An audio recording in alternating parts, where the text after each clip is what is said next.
On this week's show, we follow Prince Albert II to Brazil and the Philippines.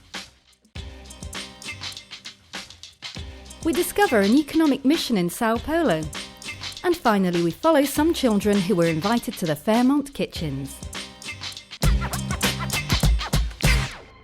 His Serene Highness Prince Albert II recently travelled to Brazil for the 7th edition of the Monaco Blue Initiative.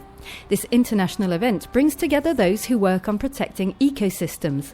This year's theme was aquaculture, which has greatly increased since the noughties, but this increase could put the oceans and biodiversity at risk, so a think tank was organised to look at sustainable aquaculture.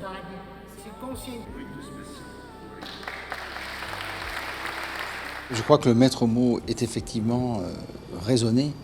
Et comment est-ce qu'on peut rendre... I think the important word is sustainable, and how aquaculture, because we will always need proteins from sea products, can feed an ever-increasing population. As you know, by 2050 we will be 9 billion inhabitants on Earth, so the only answer to this need for protein from sea products is aquaculture. À ce besoin en protéines animales, mais qui viennent des produits de la mer, c'est l'aquaculture. This 7th edition of the Monaco Blue Initiative will have enabled a better understanding of aquaculture and the effect that increased aquaculture could have on society, the environment and the international economy in the years to come. We're staying in Sao Paulo, where an economic mission was organised by the Monaco Economic Board.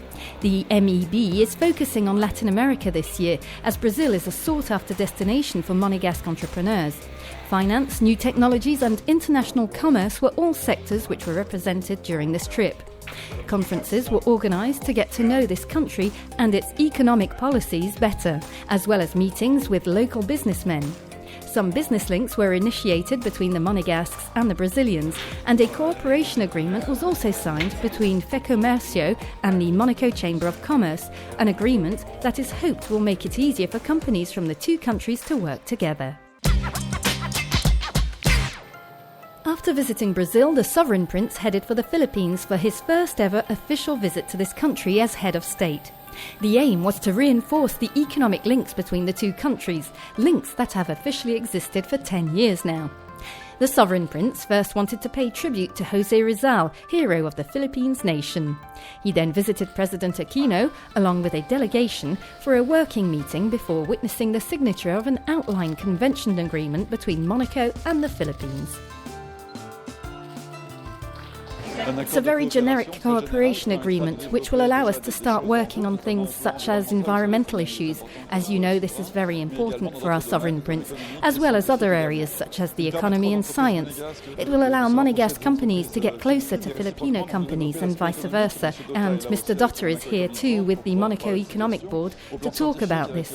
From a scientific perspective, the Oceanographic Museum with Mr. Calcaño will also be able to work here, and we are working on cooperation with the Philippines. So there are several areas where this agreement will be applied. This visit ended with an official lunch at the Presidential Palace. Prince Albert II then continued his visit with a trip to the Tubataha Marine Park, which is a UNESCO World Heritage Site. They have an important role to play at the Grand Prix. Easily visible with their orange jumpsuits, the race marshals recently received their training just a few weeks before the Formula One Grand Prix in the Principality. The marshals ensure the safety of all, the pilots and the spectators. It's a risky job with much responsibility that requires proper and complete training. It's most of all a passion. You've got to be passionate about motor racing, while still always thinking about safety, because that's the most important thing for us. Safety and seriousness, wearing the outfit and having a good behaviour. An agility and speed course, evacuating or managing a fire in a race car, those are just some of the things the marshals need to know how to do in case that situation occurs. These marshals are all volunteers and highly respected, as they are considered one of the best teams in the world. We end with some young chefs. The Fairmont regularly invites children to learn some new skills during the school holidays. Millefeuille was on the menu today, something that's sure to please everyone.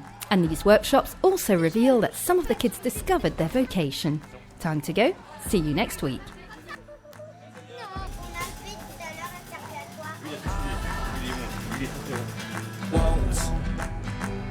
compromise.